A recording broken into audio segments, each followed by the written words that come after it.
Welcome to the Verdin Verdict Sports Show. I'm your host, Jacob Verdin, joined by my guy, G-Sportz. G, good to see you. How you feeling? What you up to, though?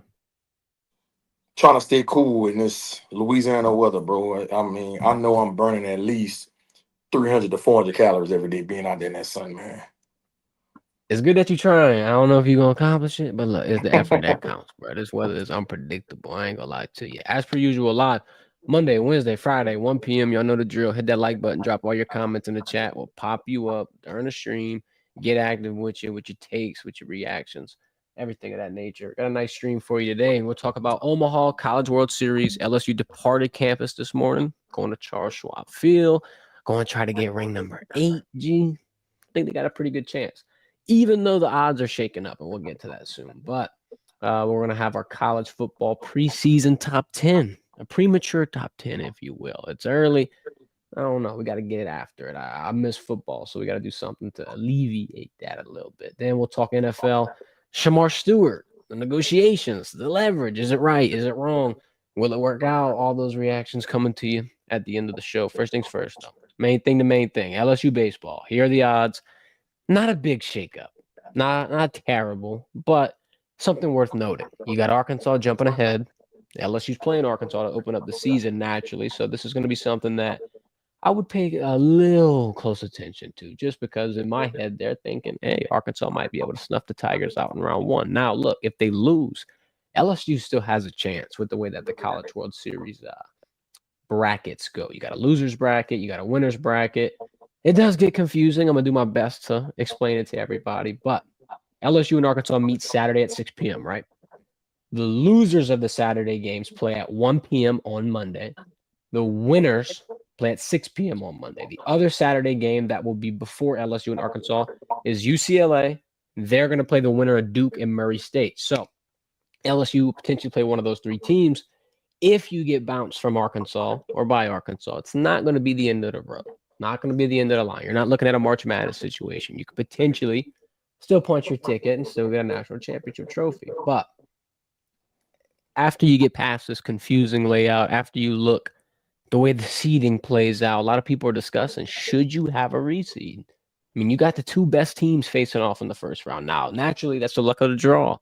Some say that's the beauty of this tournament. I mean, look, I agree to a certain point. However, there is merit in changing the seeding to where the best seed plays the worst team, second best, second worst, so on and so forth. G, what's your reaction to that? And would you propose a reseeding format in this situation or keep it the same?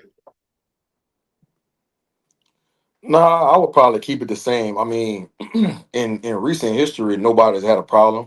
Only reason people saying something because they know Arkansas and LSU, on paper, they're supposed to be the two best teams as in the College World Series. So uh that's how I feel. The good thing about it, right, as you mentioned, whoever loses this game is not out. All right, you still got a chance to get to the national championship. You still got a chance to have an opportunity to hold that trophy up. So that's the good thing about it. So that's why I don't necessarily have a problem with the seating. Yeah, I agree. And you got a lot of people that are just talking about keeping college sports, or at least some parts of it, the same in a world where every single thing is changing. So I see that side of it as well. The tradition, the randomness, the whole draw aspect. And I agree. Just because they battle it out in the beginning. Look, it might be one of those same like coaching philosophies that Nick Saban always talks about. Getting, your butt kicked a little early, getting a little extra added motivation, a little bit of a refocus, a recalibration, if you will. And now, potentially, if LSU does somehow, some way get bounced on Saturday from Arkansas and lose that 6 p.m. game, they might be able to have a little bit more fire under their ass, if you will. So you never know. Everything happens for a reason. The past gonna present itself. If you look at these odds, though, I find these insane. Not gonna lie, you got a huge drop off after the first two. We all know who they think is taking that trophy home. It's gonna be an SEC school. However, G, let me just pick your brain on this side of it. You think that Oregon State or UCLA, should they be that big of favorites? Because you never know what happens in this situation. You never know.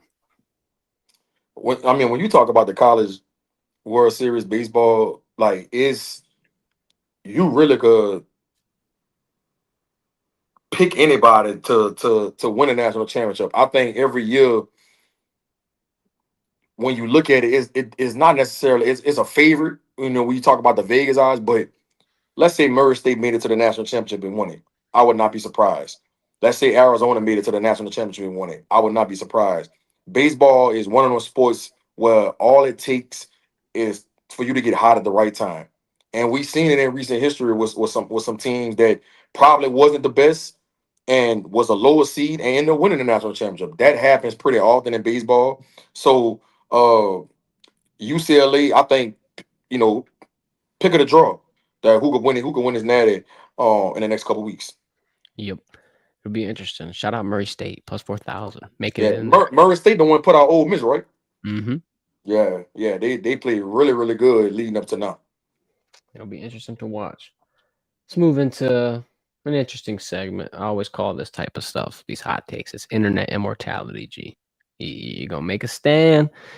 Could be right. It could be wrong. You could be dead wrong. I ain't going to lie. But hopefully, we did our due diligence. I'm going to pop my graphic up. A lot of people are probably going to have instant reactions. If you got one, drop it in the chat. We'll break it down. Boom.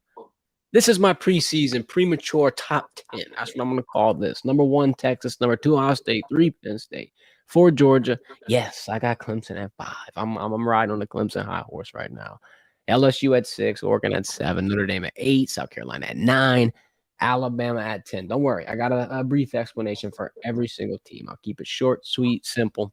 I'll let you dive into my mind for a little bit. So, you don't really get a big look at some of these teams like a Texas. They did cancel their spring game. They didn't have much of a contest for fans to be able to see them in game speed. So obviously this is all, quite frankly, based on what they did last season, based on their arrival to the SEC. And I feel like it went better than most expected. If in year 1 you're able to make it to the championship or the conference game, I think year 2 could go a little bit smoother for them. And if that, if smoother or if you can improve off of a second place ranking, obviously there's only one spot left to climb. They could potentially get it this year.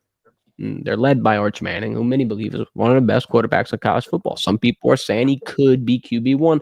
I think what more than likely will happen is he'll probably return, have 2 more years left at Texas. But hey, that's a lot of time left to be able to decide. They put a hell of a lot of money together, G. Sarkisian's going to do the semantics, and he's going to do it's not exactly this much. Guess what? It's around 35 million. I don't care how you cut it, how you splice it, how you define it. They put a damn bankroll into this squad, and I think that they could turn a lot of heads in year 2 in the toughest conference potentially in sports. Now, I'm not going to rule the Big Ten out. Ohio State at number 2, defending national champions, coming off a natty season. You can't rule them out. Yeah, Michigan got them at the end of the year. G can give you a little bit of stripes right there. But I think this is the most interesting aspect of everything. Besides Jeremiah Smith being the biggest X factor in college football, because, every single route he runs is wide open.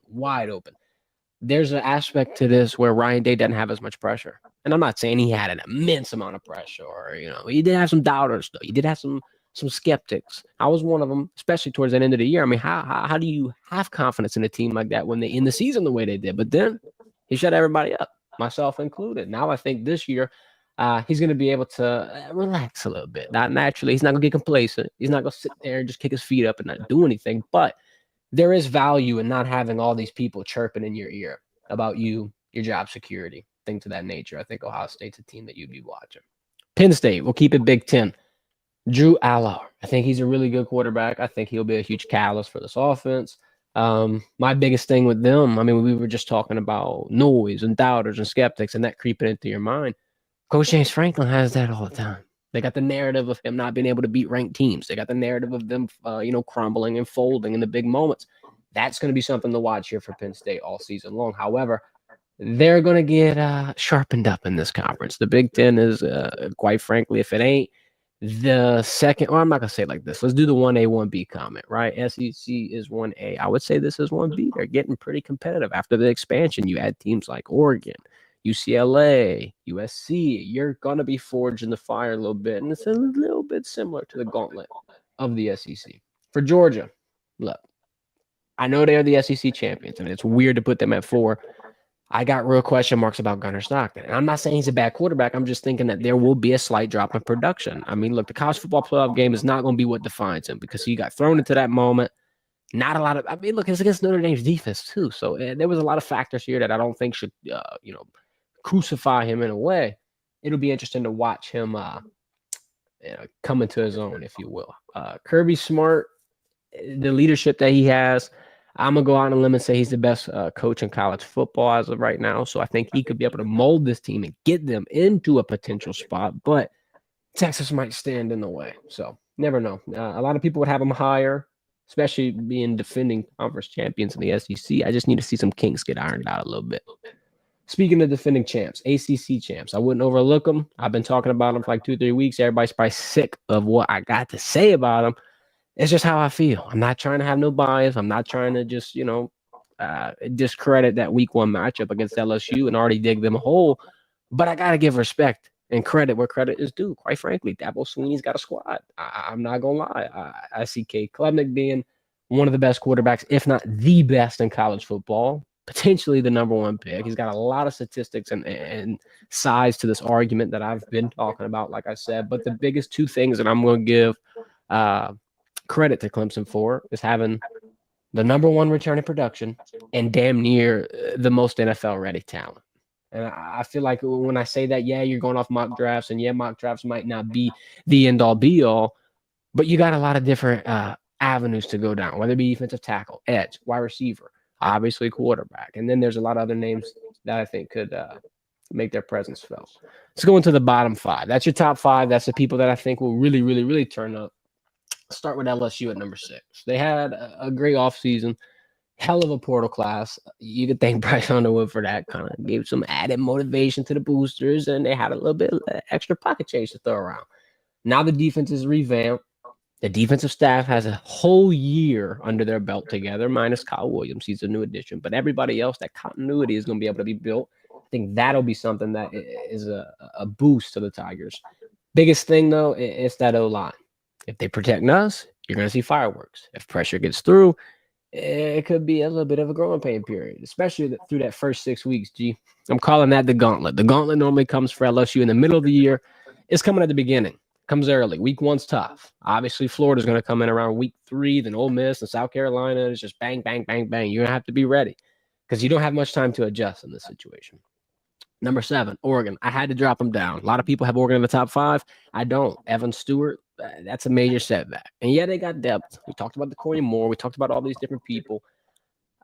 I feel like that losing that weapon is going to be something that they're going to have to, wait a little time to be able to address. You're going to have to actually see those guys get forged in the fire before I'm going to gain some confidence in them. Their quarterback, Dante Moore, he sat a few years. Yeah, he was under some nice talent, and Dylan Gabriel, and I feel like he just needs to prove himself a little bit more for me before I buy that stock. Notre Dame at number 8.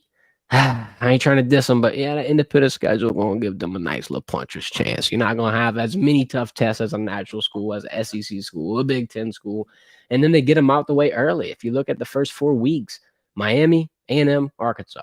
After that, it's damn near a walk in the park. And I'm not trying to discredit that. I'm just saying, if you get past those teams in the first 4 weeks, dog, and you're not taking any of the L's in the latter part of the season, that's when the rankings really get set in stone. That's when the college football playoff is really going to pin those losses to you. I feel like getting them out the way early potentially could help them out, but never know. Quarterback battle still ongoing too. Another reason why I'm going to drop them down to that number 8 mark. You got CJ Carr and Kenny Minchie battling it out. Both of them kind of inexperienced. CJ's a young redshirt freshman. Kenny's a sophomore. If you don't have your quarterback picked at this point, I feel like there's a big question mark there. That's just my opinion, though. South Carolina, number 9. They could be a huge riser. I don't think this is their final position. This is the preseason position. They could be a top 3, top 4 team in the SEC. And I know I sound crazy, and this is one of those moments where internet immortality is a real worry, but I'm going to put myself out there. I think Lenore Sellers, he's got Heisman potential. It's another one of those moments, but I think he could be a finalist in New York City. Shit, he might even be able to push and get the damn trophy home. Coach Beamer's been instilling a great culture in there, and I think, quite frankly, I could see them upsetting big teams in LSU, in Alabama, a Clemson. And if you do those things, look out, because this is a top SEC team now for years to come. Last but not least, how tall's the Florida UG? Number 10, Alabama. Tough spot for the Tide. Past decade, they've been number 1, and now I got them on the brink of top 10. There's another similar reason to Notre Dame. They got a quarterback battle. Ty Simpson, he's been there for a while, but he's still in the battle with Austin Mack. You heard Ryan Williams come out and endorse Ty a little bit, say, hey, the film speaks for itself. Just cut the tape on, sit back, and you'll know who the guy should be. Ryan's another one of those X factors. I feel like it's comparable to Jeremiah Smith. Open every single time. Safe weapon. Doesn't really matter who's under center because it's one on one. If you put single coverage over this guy, you can always have a nice open area in your field when two's out there. Jam Miller, though, that's somebody I want to highlight real quick before I end this off. He's a dog. Nobody's talking about him enough. He's got a big NFL year ahead. I think that could be one of those catalysts to help them compete against damn near any team. They're gonna be able to pound the rock, exhaust some squads. But I gotta see Alabama kind of respond to losing Nick Saban a little bit. All right, G. I said a lot. Floor is open. 4 out of the 10 teams you have on that graphic have quarterbacks that's returning. And so, to me, when you talk about the game of football, it's a quarterback driven league.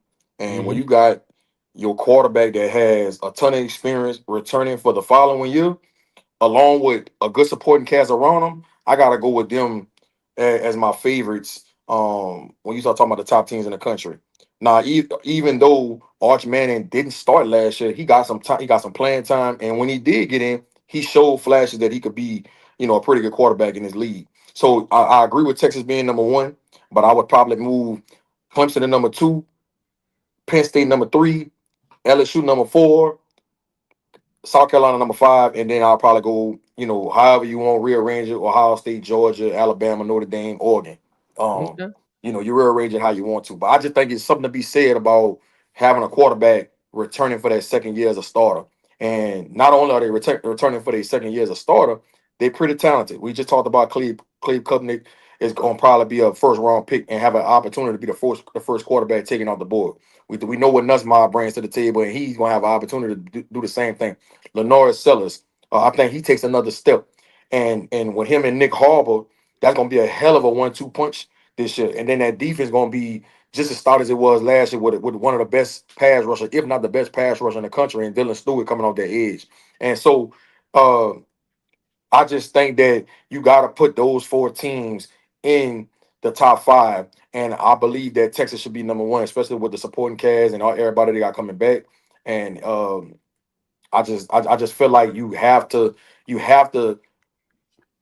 think about a quarterback that's coming in as a first year starter. You got to know it's going to be some bumps in the roads. Oh yeah, So that's why I can't have Georgia and those guys in the top and as one of the top teams in the country right now. I agree. Look, that's a solid take. I'm over here trying to have a good mix in between some optimism for these schools, but yeah, when you're talking about the quarterback battles in Notre Dame and Alabama, it definitely made me a little worrisome. Got a lot of stuff to figure out. We got our guy Jeffrey Collins in the chat hitting us with a go dogs, talking about Alabama going down this year in Athens. Hey, I mean, I feel like that's one of that's a favorite. Georgia gonna I be a do think I do think Georgia have a better team than Bama. But again, when you talk about the quarterback situation, both of them have a lot of question marks at the quarterback position. So, um, I guess it's gonna come down to who has better quarterback play when they play. Gunnar Stockton. You know, I don't know too much about him. I know he's a mobile quarterback and he could throw it going off of what he did in high school, but we still got to see him doing it on the lights. Yep, I agree, and I think that is kind of something to be said in the sense where they were not necessarily ready to depart from Carson Beck. Maybe Kirby sees something in Gunner though. They were able to, you know what? All right, this is gonna be our guy. This is somebody that we're gonna lock in on. So I'm gonna have some faith. And But and Georgia lost a lot of production at the receiver position. They lost Lovett, they lost Smith. That was two guys that had a lot of production for him at the receiver position. So you lost Trevor Etienne at running back, even yep, though he got in a ton of trouble last year. I know they got Frazier coming back, who was really really good last year as a true freshman. But um, I'm just curious to see how Gunnar Stockton gonna look this year. Because I thought Carson Beck not playing up to his capability last year hurt Georgia. oh yeah, and I think it's also there's something to be said also like in terms of the SEC or just college football in general. That whole depth chart thing changing because look in recent memory when Georgia was losing production or Alabama was losing production. Gee, look, your second string, third string, fourth string, they can come right in. They gonna be able to bridge that gap. Now this transition ain't gonna be as smooth. So I think that'll be something that'll be worth noting. It'll be interesting to watch. Let's move on to some NFL talk, some Shamar Stewart talk. Everybody's kind of heard these headlines. I just want to get your opinion on this. Here is the update. Here's a direct quote. And look, oh, it's tough to put somebody in a situation like this in an interview to give a sound bite, and now everyone's going to take it and run with it. So I'm not going to have this be a defining moment for him, but I will give my honest opinion on it. Shamar said, in his mind, he's 100% right. Should be a no-brainer. Saying that Trey Hendrickson's right in his holdout. No-brainer as well. This last comment, though, G, oof. I'm not asking for anything you haven't done before, but y'all just want to win arguments more than winning games, in my opinion. Now, first off, crazy comment to make as a rookie. You ain't even play a snap. Matter of fact, you ain't even been to camp. And I think something, first off, I'm just going to react to that portion first. You're gonna have a little bit of a tough time adjusting if you're not in a camp, in any of the OTAs, any of the little rookie camps that they're doing. That could potentially stunt growth. That could potentially have you have slow production at the beginning of the year. Now everybody's like, "Oh, wow, really? You're making all this noise." I wouldn't want to set myself up for that expectation. That's just me, though. Wild part is, in terms of all this overall, hysteria, in my opinion, I think Shamar Stewart was drafted maybe not as a replacement for Trey Hendrickson, but more as like a piece to learn from him, a piece to take the torch potentially if Trey only has, let's say, 4 or 5 years left. And I know he's at the top of his game. I'm not trying to give him a way out in Trey Hendrickson. He had, 17 and a half sacks last year, NFL sack leader. I'm sure that production will stay the same. However, we know how the NFL is. And I find it very ironic that now you got both of them in a holdout. Now you got both of them upset. Let me ask some clarity to this situation, though. Why is there a holdout? Bengals want to protect themselves from injury, right? They have a clause in the contract that could potentially waive guaranteed money. Let's say hypothetically if Shamar did not play. Got a lot of groups of thought on this. The first one being rookies don't have leverage. You get what you get. They're slotted pay, the fourth pick or the 12th pick or the 17th pick traditionally already know how much they're going to get paid and how much their worth is. Now, the other group of thought is that the Bengals always have trouble in terms of contract negotiation, front office deals, this, that, the other. Let's dial it back to Jamar Chase, T. Higgins. You got Trey Hendrickson in the middle of a holdout, and then now, obviously, Shamar Stewart. Look, my take on it, I think the comment did go overboard. Look, the holdout is a whole different situation because I wouldn't want my guarantee money getting played with either. Because look, he's I think the only rookie in the entire NFL to have that clause in his contract. So look, fighting it a little bit, I can understand that side of it. I wouldn't do it in the way he's doing it in terms of going out there, but at the end of the day, I'm not in that position. So I think he's got a little bit of pressure now. If he has a bad or a slow start, a lot of doubt is going to creep in on him, his potential, and it could potentially hurt future deals. But look, only time will tell. G, what's your take on this and your initial reaction? I 100% agree with Shamar Stewart and what he's doing and his stance. Football is the most violent sport there is to play, and for them to try to take away guaranteed money if he gets injured is absurd to me. The Bengals is known for this kind of stuff though. They're a very very cheap organization and they don't like playing their players. They try to find any kind of loophole to not pay their top tier players down to the practice squad players. And this is why a lot of dudes don't like getting drafted by the Bengals. This is why it's hard for them to sign people in free agency because they always gonna try to find a way not to pay you. Um, but kudos to Shamar Smith. He's still showing up the mini camp. He's still showing up. He still say he plans to go to training camp. He going to meetings. He taking notes. He's sitting at the front of the row and in meetings, the front row in meetings. He's still doing his part and being a part of the team. He's just not practicing. And so it's not like he's not showing up in the building. It's not like he's going MIA. He's there every day with his team. He's just not practicing. And so I agree with him. And the Bengals need to change their stance on this. And if I'm not mistaken, I think the Bengals is the only organization in the NFL that has this kind of language in their contract. It is. He's the only rookie to have it as well, even on the Bengals. This is the only contract as of right now that added this clause. Yeah, that's bullshit. It's interesting, especially, building on your point of NFL being dangerous. The NFL, everybody always talks about this acronym too, not for long. The security aspect of this, I think some people don't realize, yeah, Shamar Stewart's a big talent. You never know what's going to happen next. This could be your first and only deal. So, And he playing the trenches, bro. He's getting touched every play. Like, how could you put something like that in his contract to say he's not gonna get guaranteed money if he get hurt? Man, what? what do you think That's about the comment saying that They just want to win arguments more than winning games. Would you? Let's say you're advising him. Let's say you're his agent. Would that comment make you like, all right, bet I'm proud of him, or would that comment make you a little like, oh, maybe I should speak? Yeah, I think he got emotional and made that comment. Even though I do think it's true, some things you just don't say in the media and you don't put it on Front Street. Um, I do think the Bengals organization is not serious about winning. I don't think they could care less if they go to the Super Bowl and win it. They just want to make sure they not in the red at the end of the year. They just want to make sure they profiting every year. Miss Katie and the rest of that front office. Winning is the last thing on their mind. So, like I said at the beginning of this segment, bro, any kind of way they could find to not pay and take a shortcut, they gonna do it.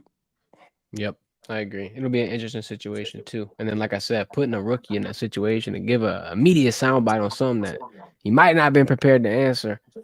That was the toughest part of it all. But it's weird knowing that he's the only one. Like the only player, first player, only team.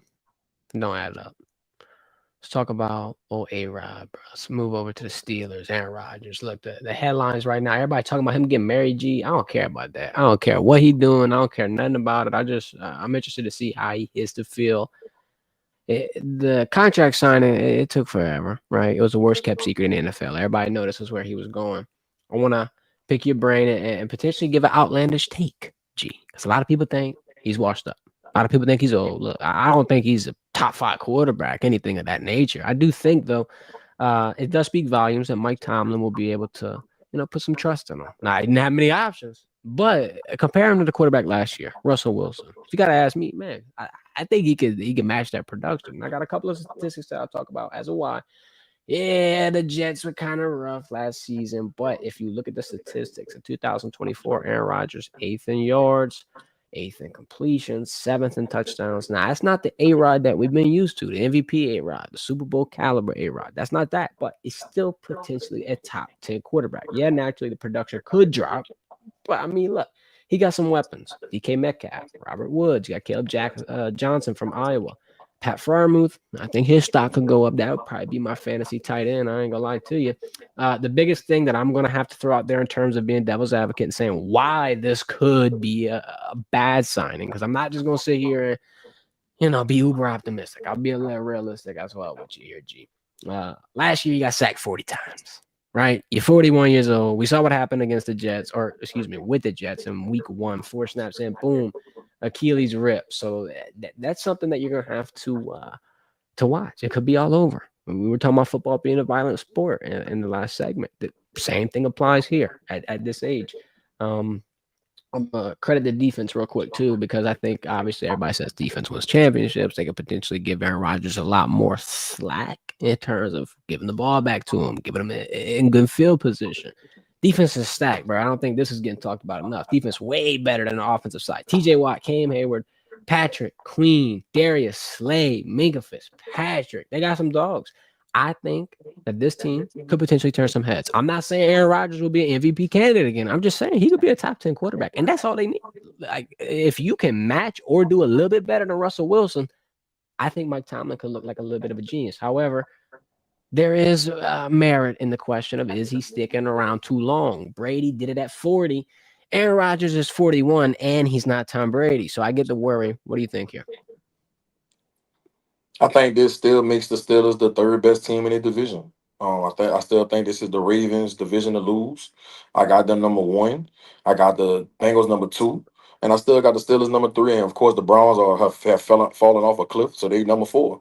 Uh, Aaron Rodgers, I think he has a sour taste in his mouth how everything ended in New York, and he wants to go out, look at the right way. He wants to quiet all the naysayers with people saying he's a cancer in the locker room. He's not a good leader, things of that nature. I think what this is about.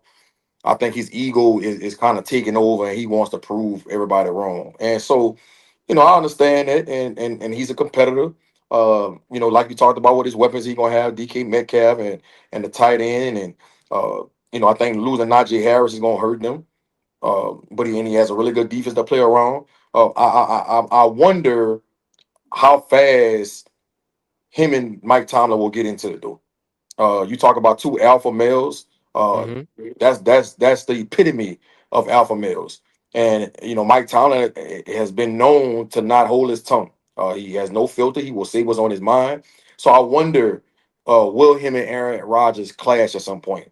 Because Aaron Rodgers, in his mind, he's the head coach and the quarterback. I think that's why him and LaFleur couldn't coexist together in Green Bay. And And Mike so, McCarthy. yeah, so I wonder how that marriage is going to go with the Steelers. So it's going to be interesting, but I don't think this moves the needle at all for them to be the best team in the division. I think they're still the third best team behind the Steelers. I mean, behind the Ravens and the Bengals. Yeah. I think my initial takeaway whenever I saw it is just that Russell Wilson comment I made. Like if they were right here, they're definitely not going down.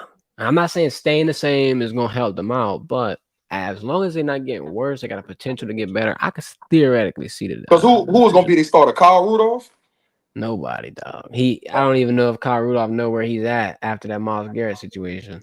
I don't Yeah, even I gonna lie think I to you. think I think Kyle Rudolph was projected to be the starter if they didn't sign Aaron Rodgers. So, and they ain't even draft a quarterback, if I'm not mistaken. Mm-mm. Yeah, They crazy. had a lot of quarterback talent come in and out, but they had nothing left when it was when it was actually time to show something. It'll be interesting to see. Jeffrey Collins in the chat talking about isn't Peyton Manning the only quarterback along with Brady to win a Super Bowl with two different teams? Indubitably, Jeffrey. But Aaron Rodgers could join them. I think there's a couple other quarterbacks in this list. One of four. Although I think Peyton Manning's defense with the Broncos really won that Super Bowl versus his talent. I'm just gonna throw that out there. Aaron could join the list of being the only, one of the only four quarterbacks in history to beat all 32 teams because the Packers do play the Steelers this year. I don't think the Packers are going to lose to them. If they do, we got some problems. That's not an impressive stat. Man, it's interesting though. Not an I had some impressive stat. clarity. It's interesting. It ain't gonna happen though. I think going off your point in terms of him being a little too egotistical and like getting more out of control than he really should. That's what forced him out of Green Bay. You know what I mean? Like sometimes you got to make tough decisions. In hindsight, Green Bay I think made the right move. Look at Jordan Love. It confused a lot of people, myself included. But now look, you see him go to New York. You see him get damn near everything he wants. Didn't work. Got the injury concerns. Father time undefeated, right, G?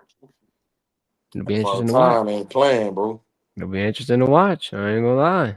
At least I'm out of it in terms of me being affected by it. I'm not a Steelers fan. I just get to sit back, kick my feet up, and just see if Aaron Rodgers still got it. If he don't hurt me nothing. Right. At least he ain't in the Saints though. Man said I don't want to go to New Orleans. New Orleans don't want him though. Huh? Nah, we good. Shit, for that matter, I don't want to go to New Orleans either. I don't. So Saints don't offer me a contract. Don't do it. That's the same logic at that point. Appreciate everybody for tuning in. We'll be live Friday at 1 p.m. as well. G, appreciate your time. Y'all smash that like button on the way out. We out of here. don't play.